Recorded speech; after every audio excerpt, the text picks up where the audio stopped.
Welcome, everyone.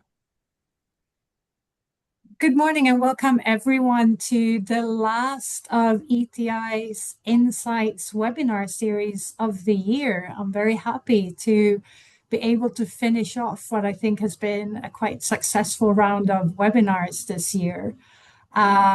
So thank you, everyone who is currently here for participating. Today, we are going to talk about what human rights due diligence means for the leather sector. But first, we're going to have a bit of housekeeping.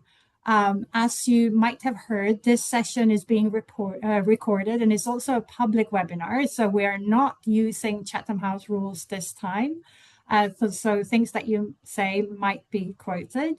And we're going to, towards the end, also have a Q&A session. So please use the Q&A function to ask questions. And depending on how many, we will pick out some of the questions and ask to our panelists.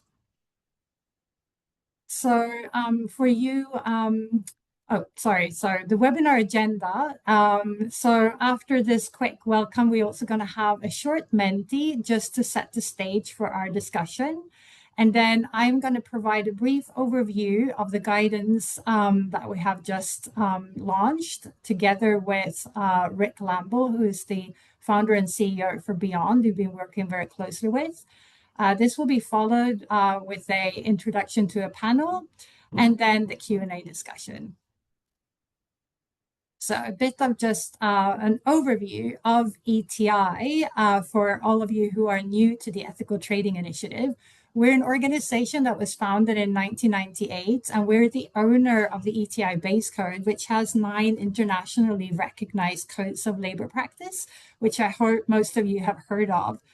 We work together as a tripartite organization, together with NGOs, trade unions, and company members. Right now, we have 107 members, 77 of whose are company members, and then we have 25 NGOs and 7 federations who we work very closely together with. And as an organization, we provide practical advice and guidance, such as the one we're going to talk about today. But also we work together on how to implement collective action pieces of work and really talk about how we are aligned with the UNGPs and upcoming and current human rights legislation. And we really work together and convening our members in a safe space as well, where we can collaborate together to come to solutions to some of the problems that we see today in various supply chains. So as I was mentioning, if we could just do a very quick Menti, if you can scan the QR code and use the code that's indicated here, we will just ask a few questions for you to kind of set the stage.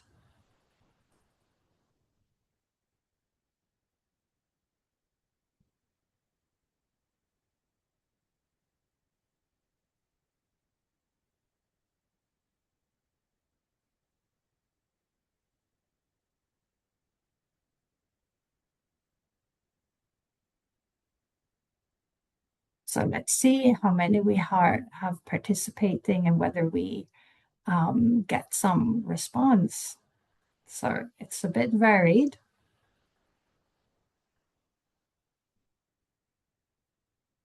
I always find it fascinating to see how they're moving.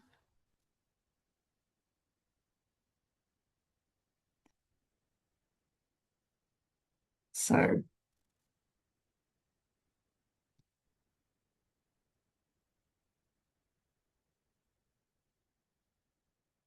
I think we have a winner here, somewhat informed. So I think that is kind of what I was expecting to see. I'm very pleased to see that some of you feel that you're well informed.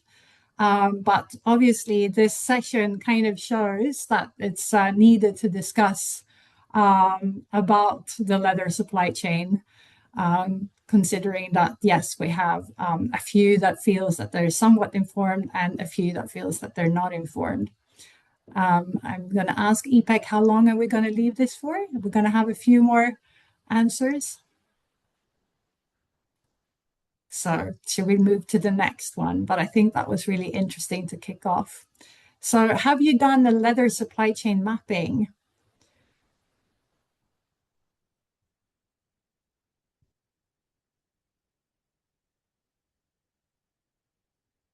Again, very interesting to see. Quite a few that says no, not applicable.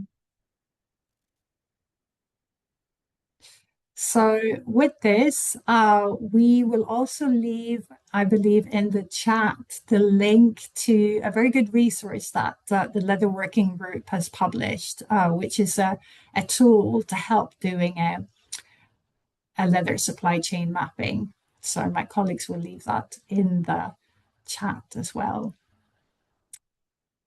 But I think this is very interesting just to set the scene, to say that what we are going to talk about today feels like a needed conversation. Should we perhaps move forward? So, just a bit about the background of why we have outlined the guidance that we have. So, we are currently implementing a project together with three partners. So, the Bangladesh Labour Foundation, ETI Bangladesh, and Mondial FNV in Bangladesh. We are working with 40 tanneries in the tannery industrial estate in Shavar, with the goal to both reduce the environmental but also social impacts of those tanneries. So what we are doing is that we're working very closely with these tanneries to set up environmental management systems, and on the back of that, also creating individual action plans for each of those tanneries. We are providing training in OHS and environmental practices, and we're also supporting the establishment of safety and anti-harassment committees. But part of this, which has been generously funded by the UK government, together with the sustainable, as part of the Sustainable Manufacturing Environmental Pollution Fund, which UN Trade and Development is also part of. Part of that is that we have also created this global HREDD guidance that we're going to discuss today.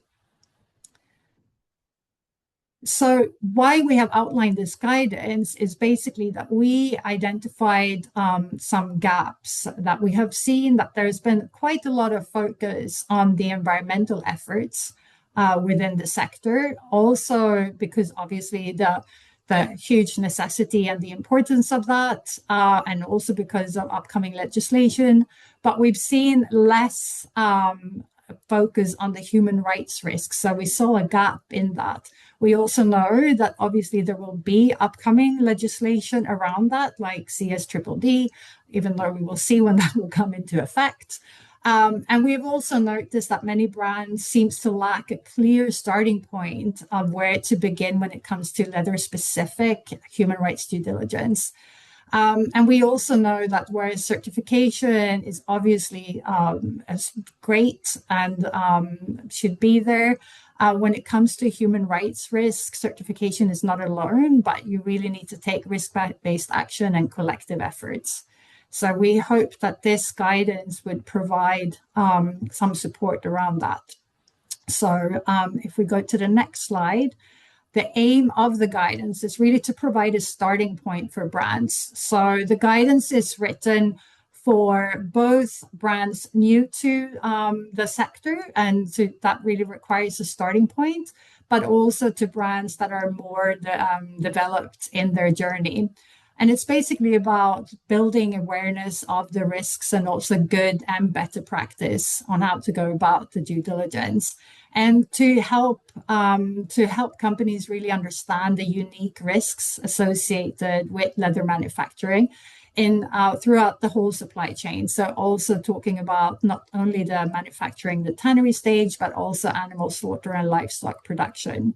It's also hopefully directing brands to additional research and resources, and that will help encourage brands to take meaningful steps to advance, even if you're new to the journey, to kind of really then talk about the foundational new steps that you need to take in the beginning, and then how you progress throughout the journey, and how you will then implement HREDD across the leather value chain.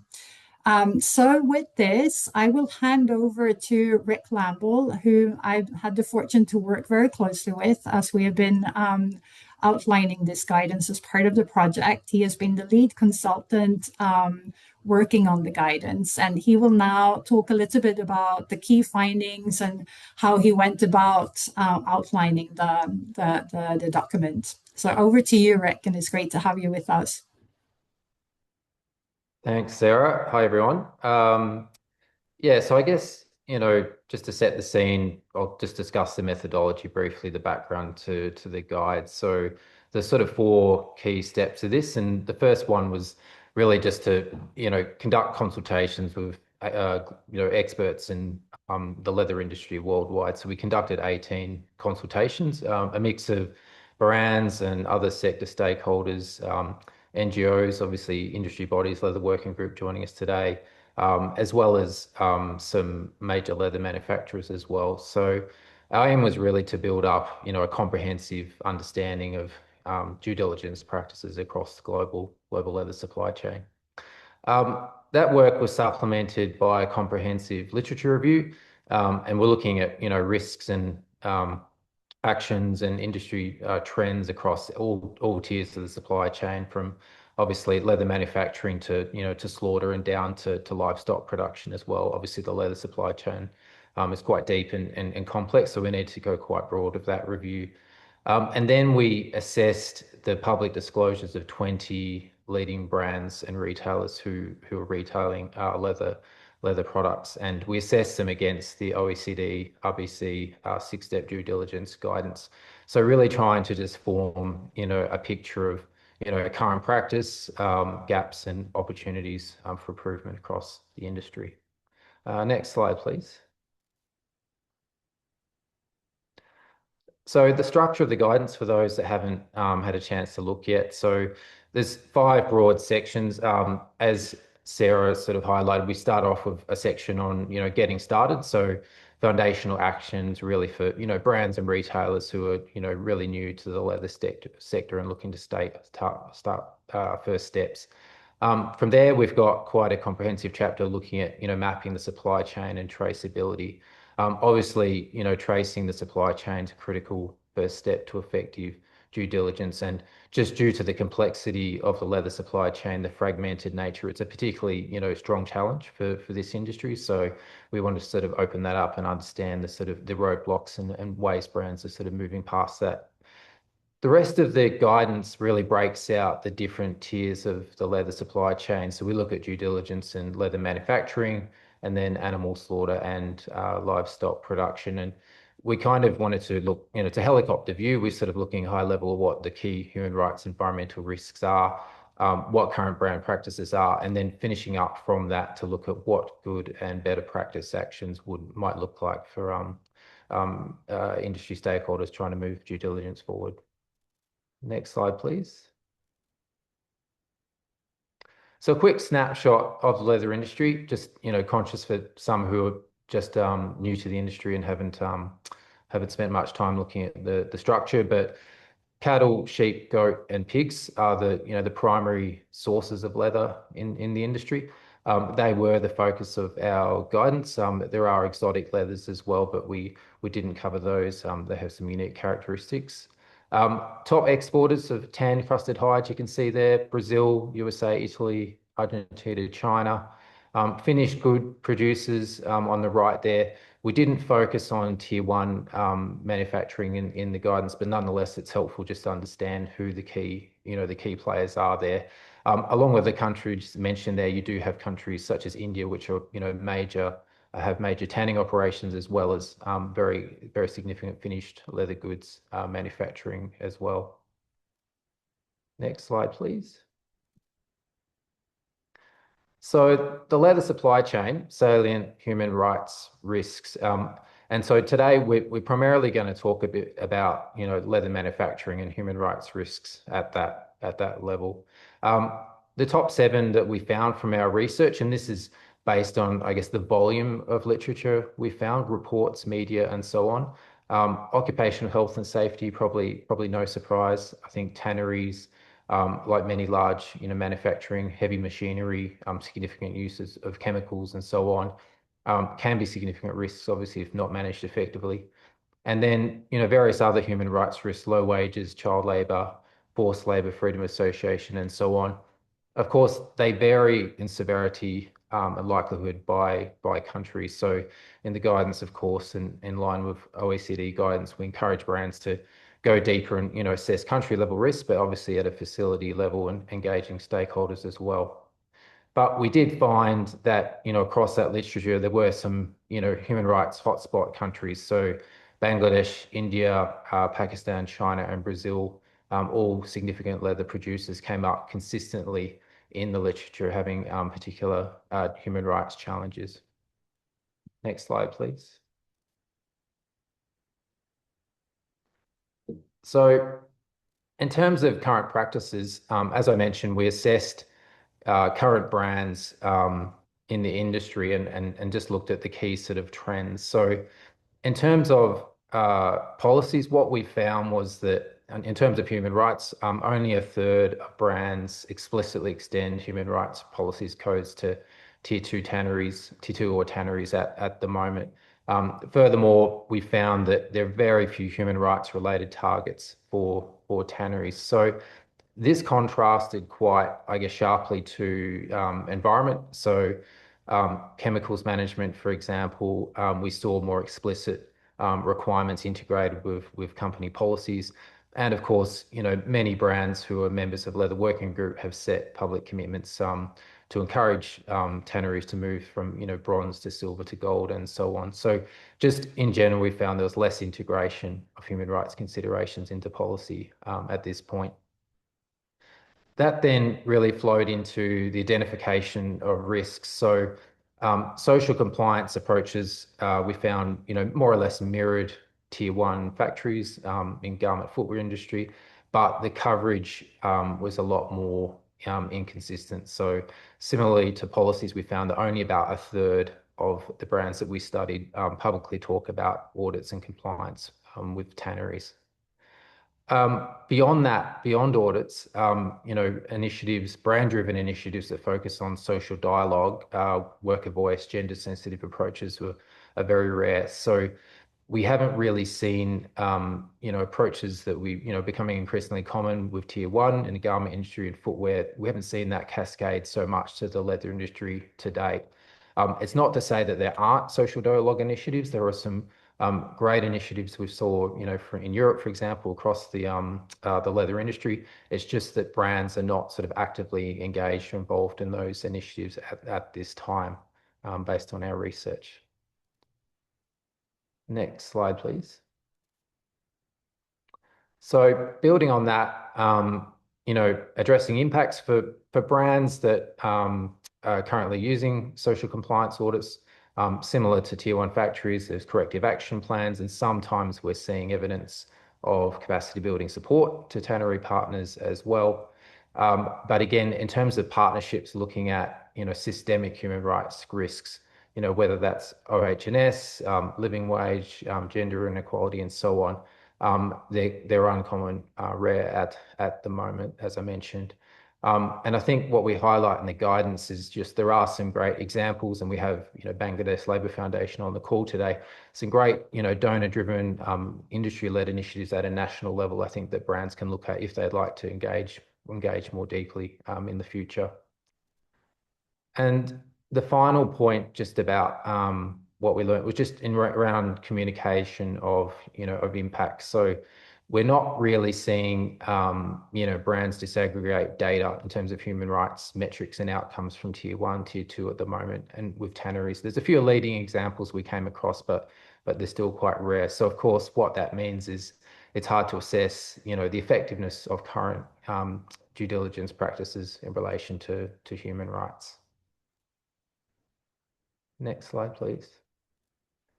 So just to finish on a positive note, I just want to emphasize that I think what we found is there's inconsistency and significant area for improvement in the industry.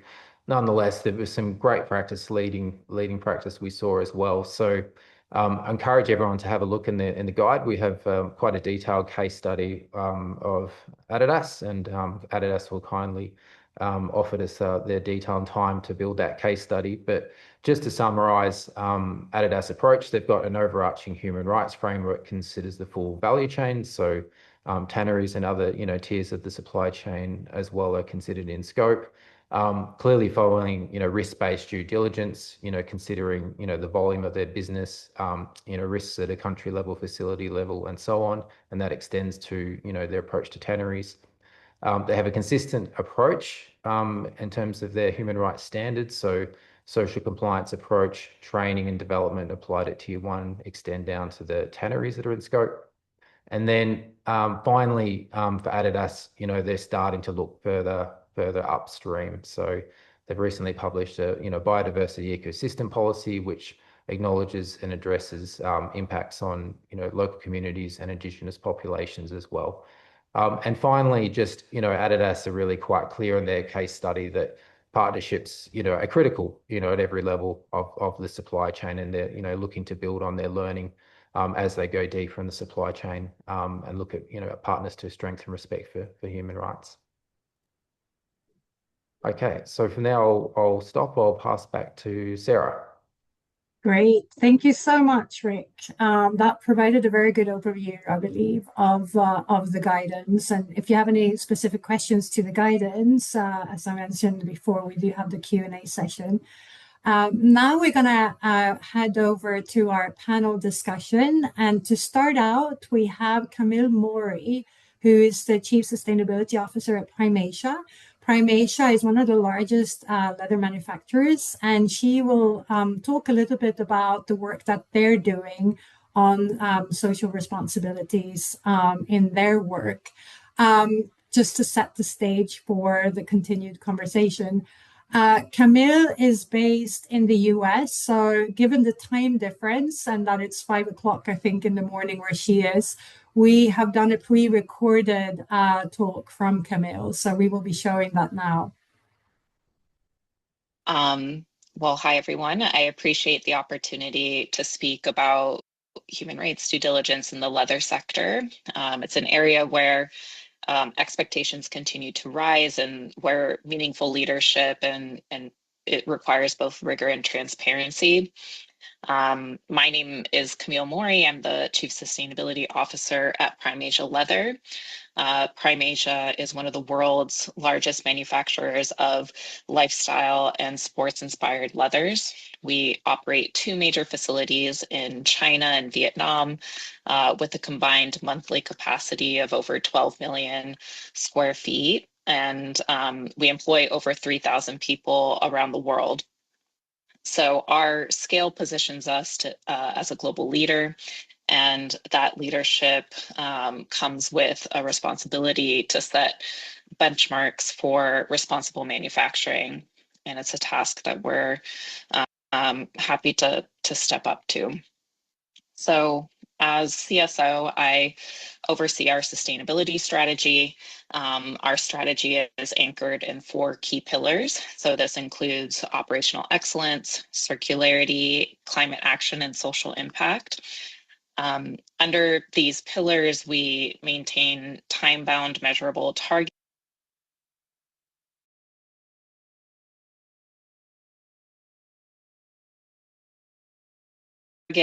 that we report on annually. And these include meeting or exceeding our stakeholder expectations when it comes to compliance, and disclosing living wage data, and scaling worker well-being programs across our operations. So within our own facilities, we conduct numerous regular social audits. So this includes audits like SLCP, which we view as opportunities for continuous improvement. So in addition to customer-driven audits, we also have an internal audit process that's designed to also proactively identify and address potential issues before they escalate. This is a multifaceted approach that helps us maintain consistency, accountability, and early visibility into any potential emerging risks. So in addition to that compliance angle, we also have a strong focus on health and safety. So ensuring that our teams work in environments that at a bare minimum meet and more often exceed international labor standards. So these include clear guidelines and trainings for operating high-risk machinery, as well as robust protocols to protect workers handling hazardous chemicals. So safety is really foundational to our operational culture. And beyond safety, we have systems in place to support competitive wages, worker well-being, and worker voices. So this includes measurable targets aligned with the Fair Labor Association tools, and access to training and services that enhance overall well-being, and provide opportunities for individual growth and enhancement. We also have well-functioning worker management committees that ensure employees have meaningful channels to raise concerns and contribute to decision-making within the tanneries. So these mechanisms are really helping us to maintain a workplace where people feel respected, heard, and supported. So it's not just that audit management piece, but it goes beyond that into all these different areas as well. So then beyond just in our operations, we have a responsibility that extends into the supply chain. So leather supply chains are complex, and meaningful due diligence requires visibility and accountability upstream. Prime Asia has established clear policies and expectations for our suppliers, including adherence to best-in-class labor practices, and strict requirements to ensure that no raw materials originate from areas where indigenous land rights may be compromised. These expectations are non-negotiable. So they reflect our belief that responsible sourcing must protect both people and land. So at the same time, we also recognize the realities of the industry.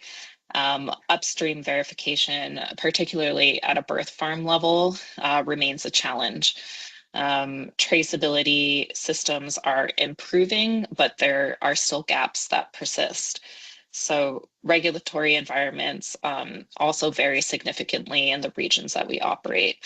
So this means that third-party verification is not always consistent or accessible at that birth farm level.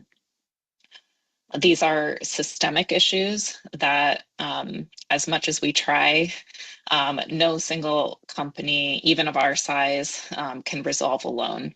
So they require industry-wide collaboration, harmonized standards, and stronger data infrastructure. Prime Asia is committed to being a part of that solution and finding solutions for that industry-wide collaboration that's needed.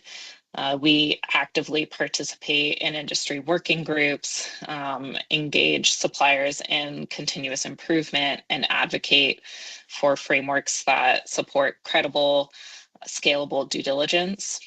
Our goal is to help build a supply chain where human rights protections are embedded and that are measurable and resilient across the entire broader leather ecosystem.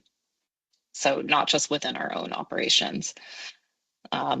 Ultimately, human rights due diligence is not just a compliance exercise for us. It is a reflection of our values and something that is grounded in our belief that sustainable leather must be grounded in dignity, fairness, and respect for every individual that's connected to its creation. And we're excited to be doing this work alongside other key players in the industry. So thank you for your time. We're excited to be a part of this conversation and be a part of this meaningful change. Well, hi, everyone. Great. On that note, thank you so much to Camille, who agreed to join and did this pre-recording for us, given the time difference. So I'm now, on the note of what Camille just said, I'm now going to hand over to Vanessa Podmore, the Executive Director at the Leather Working Group. So Vanessa, given what we just heard from Camille, could you tell us a little bit about your work in tanneries and how it relates to the observations that Camille just did from the Primatia perspective? Oh, will do. Thank you very much, Sarah. And thank you to Camille also for an excellent presentation there. It's fair to say, folks, I'm sure you know not all tanneries are the same, and Prime is by far one of the world-class best tanneries in the world. So we should always learn from those guys. Anyway, I'm going to assume that not everybody here knows about Leather Working Group. So a very quick introduction from me about what we do. We are, like the Ethical Trading Initiative, a not-for-profit organization. We are a membership-based organization and a multi-stakeholder organization. Our two key stakeholder groups are brands. We have about 600 brands who are members, and we have certified tanneries and sites in the leather manufacturing industry around the world. We've got about 2,200 sites around the world that hold some sort of LWG certification. We're not as old as Ethical Trading Initiative. We are 20 years old. We were founded in 2005, and we're known for what used to be called the protocol, what is now called a standard. We're writing our new standard in the ISO manner. So any of you using ISO standards, you'd be familiar with that. The standard is absolutely, as Camille said, about doing more than just legal. It's about pushing the envelope, always about continuous improvement. We have been focused on environmental issues in leather manufacturing for the last 18, 20 years. We don't work on farms. We don't work in slaughterhouses. So just to be clear about the difference between our work and the report that Rick has written. But what we do focus on is things like chemical use, water use, energy use, making sure we drive reductions in those. We monitor the condition of wastewater and its treatment after tanning, because we use quite a bit of water in tanning, and we need to make sure it gets cleaned up properly at the end of the process. Camille did mention in her talk there a bit about machinery safety and chemical handling to make sure the workers are protected. Well, that's an area, excuse me, that has been covered extensively by Leather Working Group over the years. Our standard absolutely focuses on those areas. Drum guarding, for instance, is one of the things that we absolutely drove across the industry. So anytime you walk into a tannery and you don't see excuse me, that the drums have been guarded adequately, then you're not in a Leather Working Group tannery. So we absolutely do focus on that. Little bit of information about our auditing process. It's a 2-day auditing process organized and managed by our independent third-party certification body. That's our Assurance Services certification body, done by an audit would be done by one of only 19 approved auditors globally. And as there are only 19 of them in the world, you get a sense of the special skills they have there. The audited sites come away, if they don't fail, then they come away with a certificate, and the certificate is going to be either audited bronze, silver, or gold. And tanneries who've started this process with us report financial benefits as well as environmental ones, because they use fewer resources. And as well as that, they have the advantage of their customers feeling confident about buying them. The customers would be you, the brands. So it is absolutely, as Camille said, all about continuous improvement, and we aim to encourage our tanneries to build up from that audited level up to bronze, up to silver, and ultimately, if they can reach there, up to gold. On the subject of labour conditions and human rights in tanneries, we started in about 2021 to ask if the tanneries had had a social audit of any kind. but we didn't score it in those days. So if a tannery had not done a social audit, then they did still get their certificate.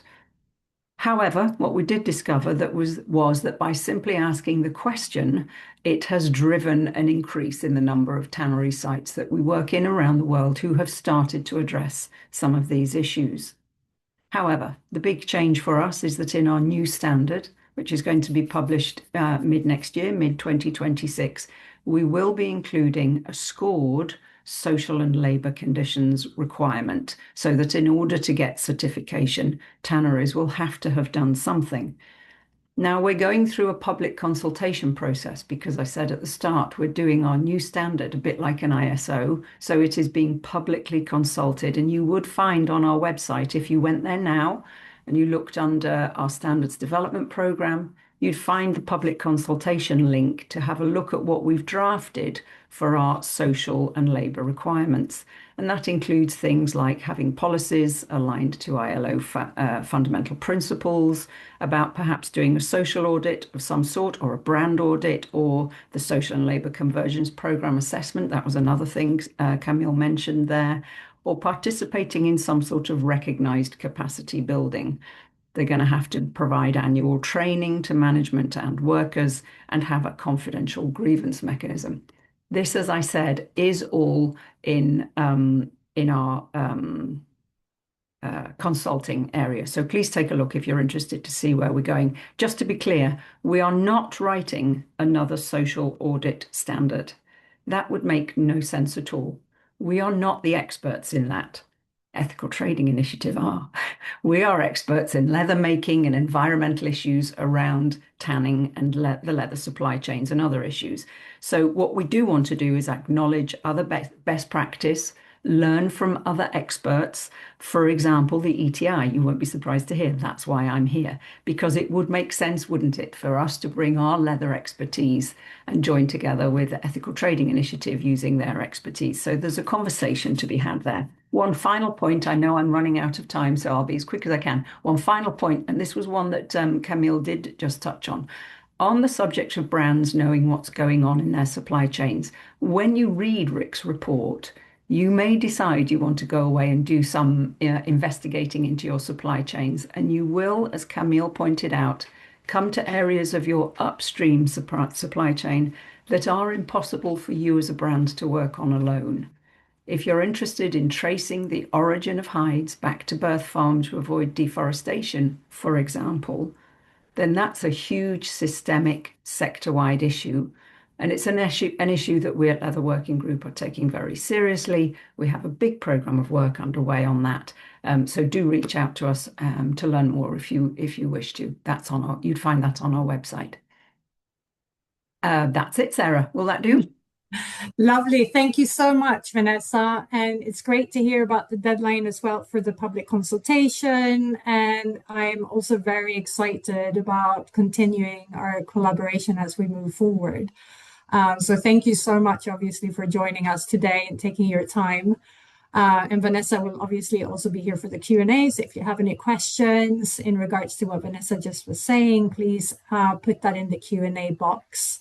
Now I'm going to hand over to Ashraf, whom I've been working very closely with in the project that I was previously telling you about. Ashraf is the Executive Director for the Bangladesh Labour Foundation, who is working with some of the more challenging sectors in Bangladesh, where the organization is providing training and support to different manufacturing units, including the tanneries in Shavara state.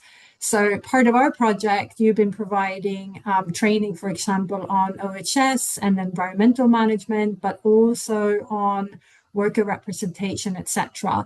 And I think it would be really good because now we've heard from one of the leading manufacturers that obviously have very high standards. We've heard from the Leather Working Group is providing these kind of gold, silver, and bronze standards, which some of the tanneries we've been working with in our project are not still able to achieve, given that they still have a quite long journey to go.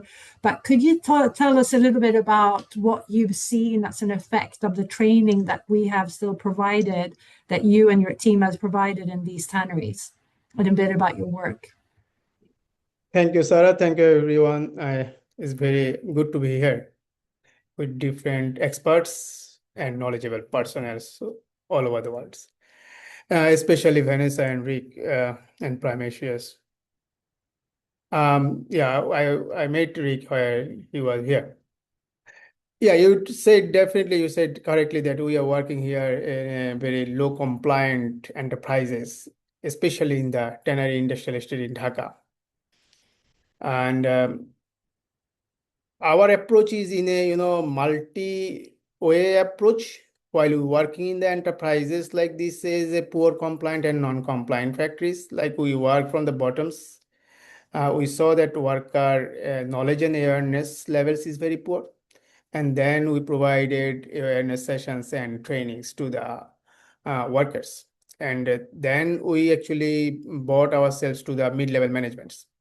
They are the actually key major stakeholders in the enterprises.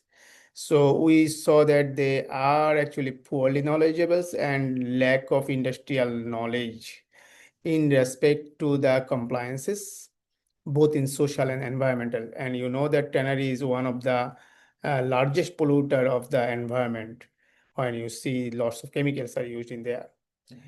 So, and after that, we actually work with we actually form the occupational health and safety committees inside the factories who actually work for the safety upgradations inside the factories. And on the other hand, we actually conduct sessions with the higher managements, especially the employer levels, that to change their mindsets. So from BLA perspective, we have been working and engaging with the leather sector since 2013 and 14. So when we started working with the leather sectors, we saw that, this sector has been actually grew with very, unorganized manner, and especially, the proprietorships and family-owned business who is still running. Now the second generation and third generations comes up. So their mindset is still in the old-fashioned way. They are not into the compliances and all these sorts of things. And other approaches we have actually done, we brought the employers with the governments. From BLF, we actually made the checklist with the governments for the labor inspector to inspect the factories on the social and some parts of environmental issues. And for our intervention, what we have seen, people started thinking of the compliances. They started thinking of setting up the ETPs. They have started thinking of the water consumption, electrical change of electrical machineries from the renewable energies and everything, because the energy source is very high in the tanneries. So the mindset has been started changing a bit, because people are thinking that, okay, since Vanessa is there, that LWG certification is one of the key factors from the brand perspectives to export in the EU and USAs and other countries in their perspectives. So the change has been made, but it's still a long way to go, because that the tannery sectors in Shava, there is no factories are actually LWG certified. So we have seen from the perspectives of the employers, they started thinking of the change managements in perspective of environment and also the social.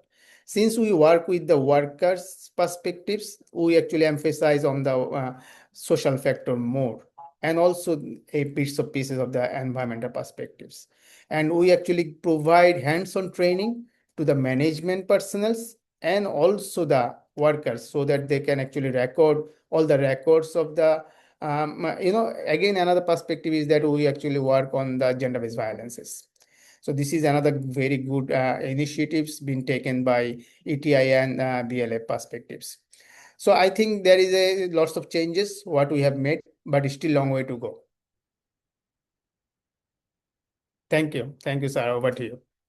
Great. Thank you so much, Ashraf. And I think it's good to kind of hear not only what we have talked about on the global level, but also what it looks like in Bangladesh, where obviously we are implementing the project. But most likely what you find in those tanneries, we can also find elsewhere, because obviously it's a progression where we have everything from highly developed tanneries and manufacturing sites, like we heard from Primatia, but we also know that there are tanneries that still need a lot of work. And I think that's why it's also very good to have the guidance coming from both our end in terms of the social indicators and what can be done, but also the work that the leather working group are doing. So we have 10 minutes now for Q&A. I see that we have a few questions in the chat. So I'm going to go through them and see who is best placed to answer them. So the first question is from Maria Schleiman. In South Asia, caste is deeply linked to leatherwork. Is there a reason that addressing caste discrimination is not highlighted in this guidance as a key factor enabling human rights abuses, particularly of Dalit workers in leather supply chains? So I think basically an answer to that is that, yes, we completely take that on board and agree with that. What we have done is looked at this from a global level, and obviously this is also very contextual to certain countries. But Rick, maybe you want to give a bit more in-depth reply to Maria. Yeah, thank you. So, I mean, yeah, as Sarah has alluded to, look, obviously a very important issue in South Asia. It was simply, as you mentioned, the fact we're developing a global guide, and so we had to look at what were the most mentioned salient human rights risks globally, and obviously there's a broad spectrum of risks that came up, and so given we're writing a guide, I guess at a helicopter level, we just had to draw a line. But not to say that's not a very important topic in South Asia, and if we went deeper, and obviously those countries, it would be very prominent in the research. And I think also that proves the point how you need to do a very contextual risk-based risk assessment, where obviously if you are looking at India, for example, knowing this and taking this in consideration in that risk assessment is highly critical. The next question that we have is from Yeshuas. There's a lot of certification requests like LWG, ISO, and others. Can the manufacturers need separate certification audit for ETI? And I think it's good to clarify that ETI is not an audit or certification body. We are providing support and advice, and we work together collectively with our tripartite stakeholders, but we are not certifying. So we kind of help support how you collectively move beyond certification to also look at risks from a more contextual and holistic perspective. So there is no separate certification requirement from ETI. We then have a question from Kausar Ali. What type of traceability architecture would be most effective for building consumer trust and supporting long-term sustainability in Bangladesh supply chains? Specifically, should the system rely on QR code-based tracking, a cloud-based digital platform, blockchain technology, or a hybrid model, and why? I think this question is quite complex and technical, and I wouldn't really have the answer to this. I am probably sure that there's maybe not one system that would answer everything. So there will probably be a hybrid model. I don't know whether Rick, Vanessa, Ashraf, you have an answer to this question, but otherwise I think it's also to have that conversation with people that are working directly with the Bangladesh supply chain. Is there anyone who would like to pick up and answer the question? Vanessa. A quickie from me just to say, I mean, the starting point is mapping your supply chain. I know it doesn't give you the full answer, but you do need to make sure you fully know what's going on in your supply chain. And the resource that we've got, it's a free open source resource on our website. There was a link to it in the chat a moment ago, is proving super helpful for any brand who perhaps hasn't quite gotten all through their supply chain yet. So do take a look at that. But then, yes, it absolutely is a way bigger conversation than we can perhaps cover here. I always caution brands about signing up for big expensive platforms, because what you do need to be able to do is to use them interoperably as far as possible, because one of the questions we just had was about the burden on tanneries, just the same as it is on our tier one makers or our textile mills, the burden to keep filling in more and more forms and answering more and more questions. So try and make it interoperable, and don't necessarily assume that a big fancy expensive platform is the route to it. Specifically on leather, we're doing a lot of work in this space, so do come and talk to us about it. I don't want to take away the ethical human rights aspect of this webinar. Great. Thank you so much, Vanessa. Rick and Ashraf, would you like to chip in, or should we head to the next question? Only just for the person, who asked the question, just have a look at the guide, because we've got a broad range of references. There has been some recent projects specifically looking at the challenges of traceability in Bangladesh. So I'm not personally an expert, but there's some good guidance material and references there that you can have a look at. Lovely. Thank you, Rick. So the last question, unless we have a few others out there, but no, I think we have a few. Sorry, we have a few more. But over to you again, Vanessa. What are the benefits for a brand to become a member of the Leather Working Group? Very nice question. Thank you. The main benefit is that you contribute to us doing the work that we do. So as a brand, it means you're able to talk about being members. It means you can reassure your consumers that you're paying attention to one of your very important raw material supply chains. And you fund the work that we do, if you're a member. There's a lot that we do. Please take a look at our website. I don't want to dominate this webinar. It's not intended to be a Leather Working Group webinar. So please take a look at the website, see all the stuff that we do. You can read about the standard. You can read about the stuff that we do on chain of custody. Carbon footprinting for tanneries is coming next. This whole piece on labor conditions and human rights is absolutely, one that we're now focusing on for the future. So I don't want to dominate the chat, Sarah. So that'll do for now. Thank you so much, Vanessa. The next question, very relevant as well. Can you explain a bit more about the initiative addressing gender-based violence, how extensive is gender-based violence as an issue in the leather supply chain? So from our perspective, obviously, gender-based violence, unfortunately, I think is an issue that you always need to consider in any supply chain, and leather is none different. In our project, where we actually work in the tanneries, we are establishing anti-harassment committees, for example, where we are ensuring that workers are trained and represented to actually raise and work with anti-harassment in tanneries. What we have noticed as well is that there is a gender ratio issue in tanneries, but that's also because of the nature of the labor.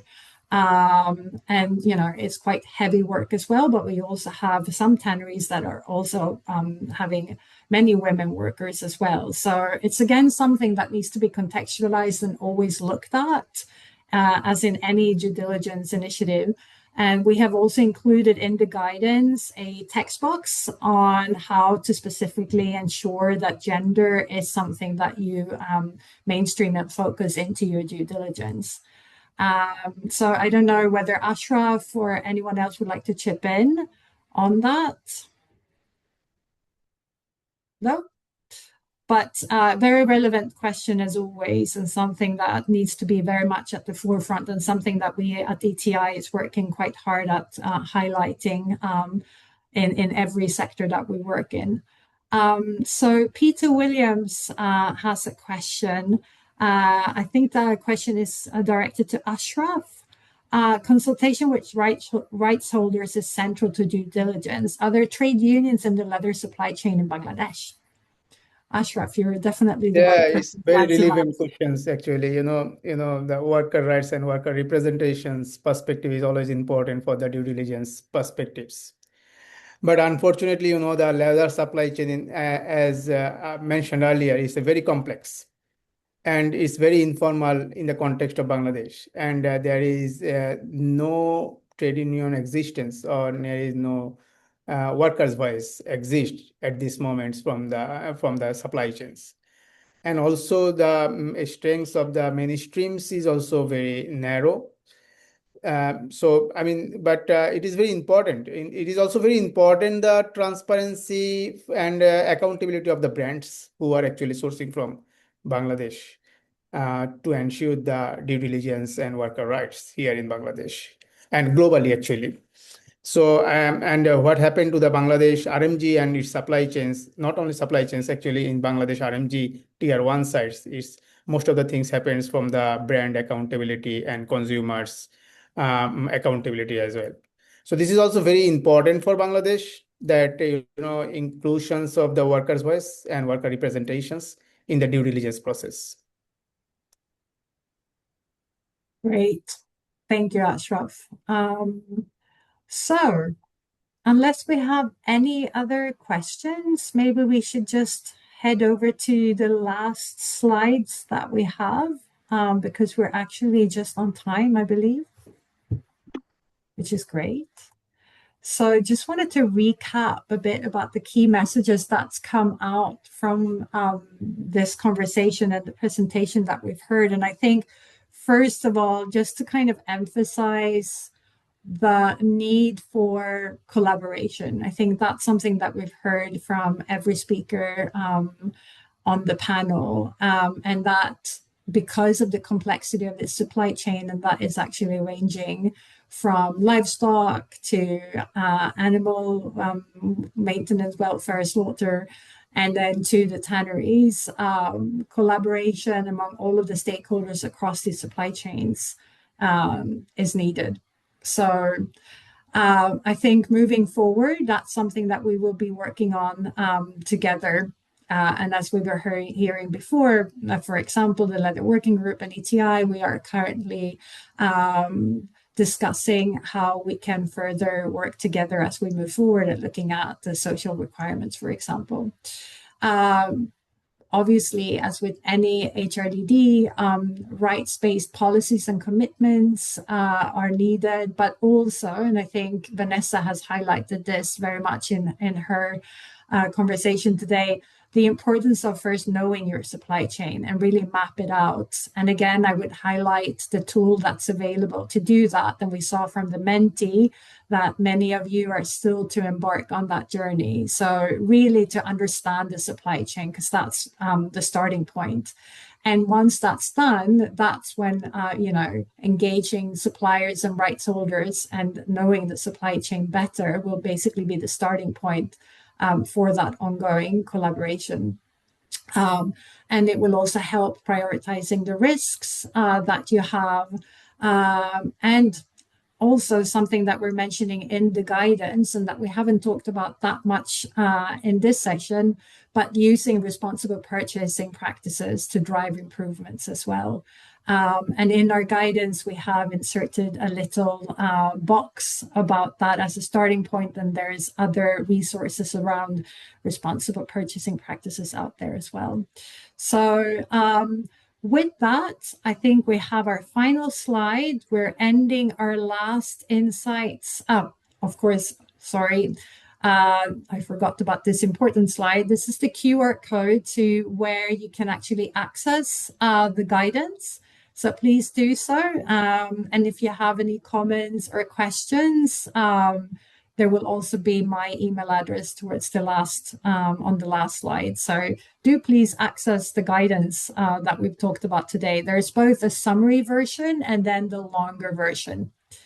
And so on that note, I would like to end this final Insights webinar that we have this year. Sorry, I'm again jumping ahead on the slides. These are the email addresses to all of the panelists that you've heard from today. So if you have any questions, do reach out. You have my email address towards the end. So any questions on what we've discussed or the guidance. And then now comes the last slide. This is the final Insights webinar, as I've been saying. So we're going to take a bit of a Christmas break, and then it's going to kick off again in January. The dates are still to be announced, but in January we have the first one of the year, looking at responsible purchasing practices in the shrimp supply chain. It's going to be followed the following month. We're talking about meaningful stakeholder engagement for food, farming, and fisheries. And then in March, we're having one about the mandatory human rights due diligence guidance that's coming up.